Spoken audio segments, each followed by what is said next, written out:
just saying we're very lucky. I think we're blessed. This road today, we'd all said, oh, it's going to be so busy, so busy. You've got your motorhomes, your bikes, you've got so much traffic on it. I haven't seen it as quiet as this for weeks.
So there are a couple of tunnels in the gorge, and the function then is to protect the road from snow falling or stones. Because as we've said, it's the only way in and out for the people in the 17 villages at the other side.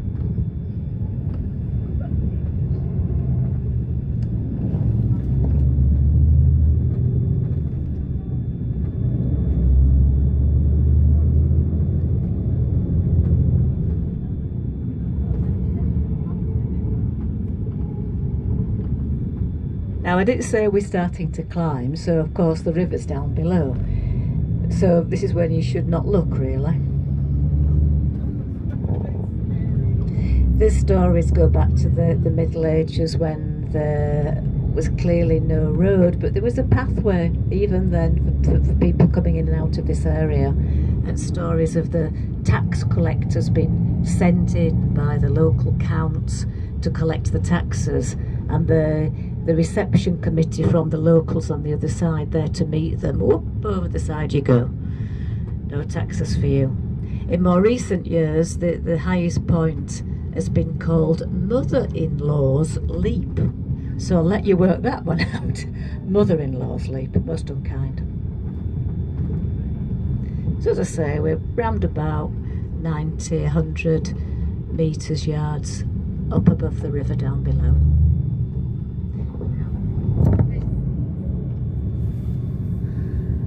I'll tell you when we get there. If you've got vertigo, don't look down. So most of the work going on at the moment, the electricity board, the French EDF are changing some of the pylons. They've been at it for about a year now.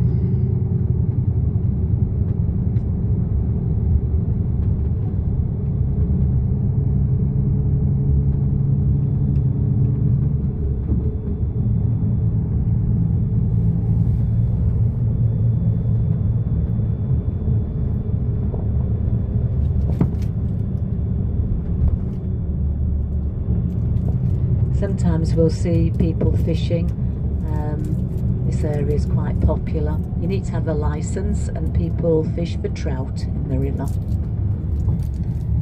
One of the species is called rainbow trout, and the flesh is pink, a bit like salmon, delicious.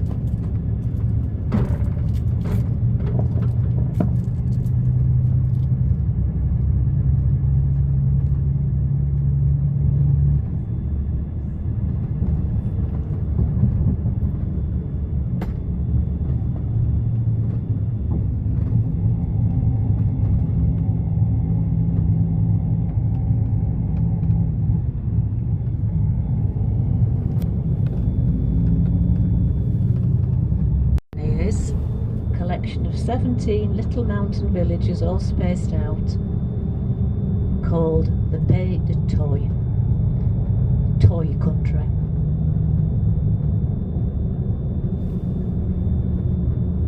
So as we go through some of these villages, I'll explain a little bit about life in a French village.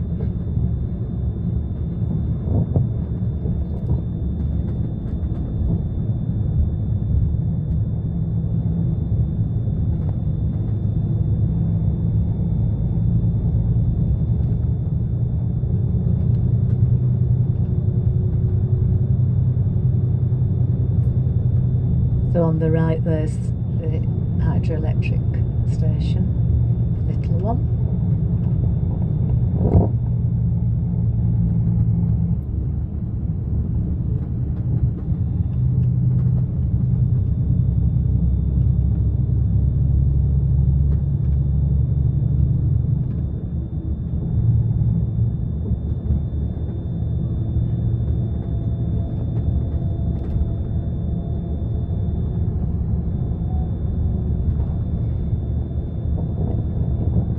So in a moment then we're going to start going through the famous Mountain Gorge Road. It's the only way that in and out to connect these 17 villages with this side, if you like. On the other side of the gorge and on the other side of the villages it's mountains. So this is the only road access in and out for them. And about 11 years ago there was major flooding in this area and the river down below flooded. So the people, all 17 villages on the other side of this road, were all cut off and they had to be supplied with essentials by helicopters. So still following the famous river.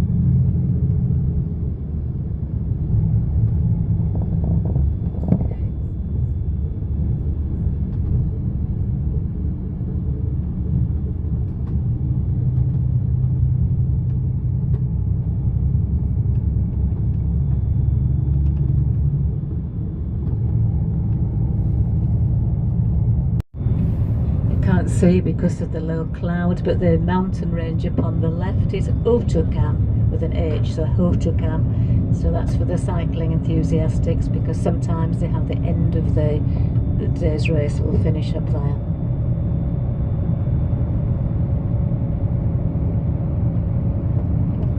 When the tour comes through here, it's good news for us before, because they resurface most of the roads. So all the roads that would have had potholes and things in, when the tour's coming through, well, we get brand new road surfaces.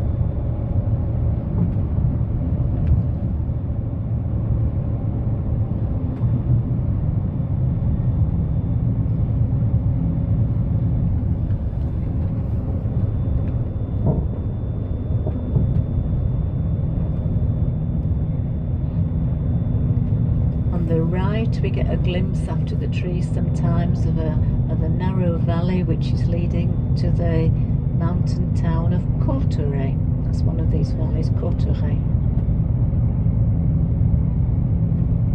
Back to Bernadette. Bernadette was sent to the town of Courtrai because they have spa waters there as well, several different sources, and she was sent to one of these centres because she had breathing difficulties, it was called at the time. She was probably asthmatic and the waters were felt to be useful. In any case, they didn't have any other solution, so you did what you can.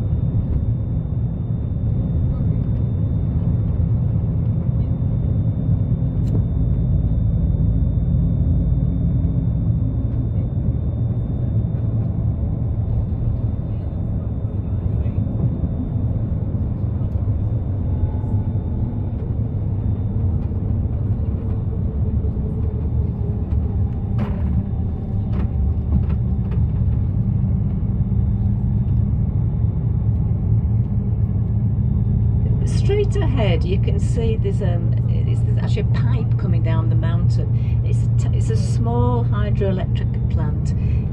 We will drive past the main one this area, absolutely massive, where they produce most of our electricity, but that's just a small example. So in a moment we're leaving this area to go through a narrow mountain road leading towards the mountains. We're coming up towards Argelès-Gazost, which is the next little town in this area as we head south after Lourdes.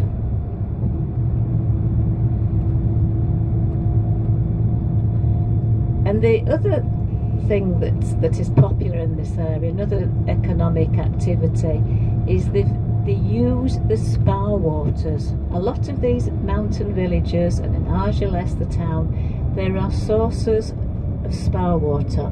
Sorry, 2 minutes.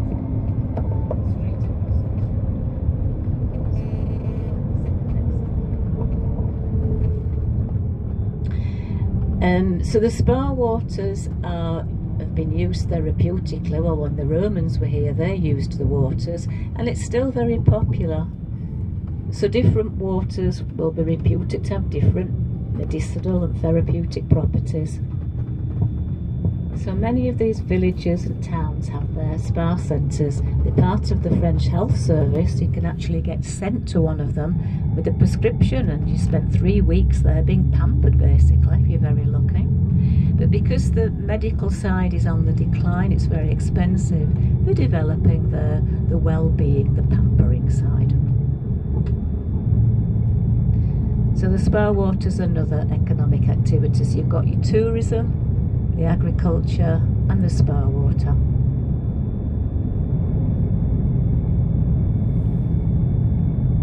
What's the economy? One of the main areas is agriculture. So as we get higher, there's not much crop growing. It's not the environment, the climate's not really suited to growing much. The main agriculture is the farming of livestock. In the mountains, a lot of sheep at high altitudes. There are some cows and some goats, but mainly sheep. And they have like traditional farming methods. So the animals are taken up into the high mountains at the beginning of summer, the end of spring, when the snow's melted. They spend all summer grazing on the mountain pastures. And then at the end, it's usually around about the beginning of September, before the snow falls, they're brought back down again. For those of you can see at the front, straight ahead, you see a little square tower at the top of a wooded area. A square tower.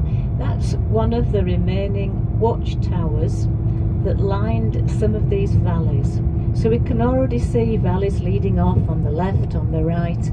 So during the Middle Ages, about the same time the castle in Lourdes was built, some of the valleys had these towers down the valleys leading towards Spain. And when trouble was coming from Spain, they saw people coming up, the watchtower would light a fire. And then the next one down would see the fire and they'd light a fire, till eventually word got back to Lourdes that trouble was coming and people could take shelter and refuge within the castle. So that's one of the few remaining towers left.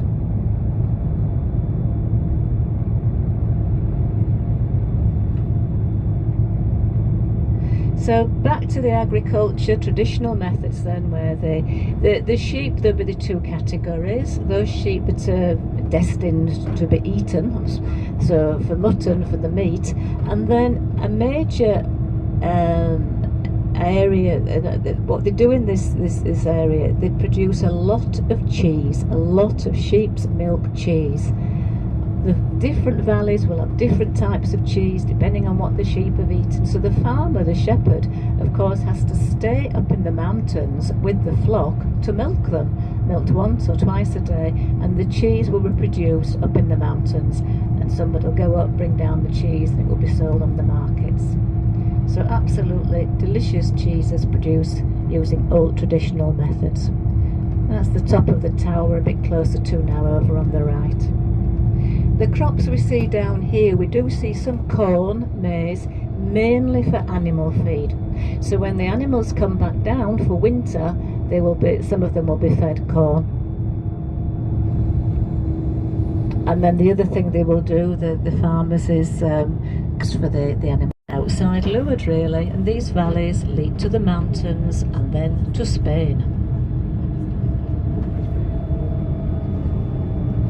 So Lourdes is in the foothill of the mountains, about 400 metres above sea level, and the destination for today, Gavin the mountain village, is round about 1,500 metres. So if you prefer feet, you've just got to multiply by 3, so 4,500 feet.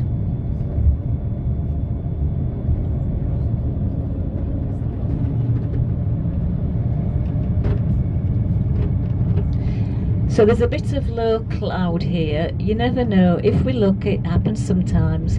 As we climb up, we actually get above the cloud, or it's lifted. So we'll see. It may get better as we get closer to Gavin.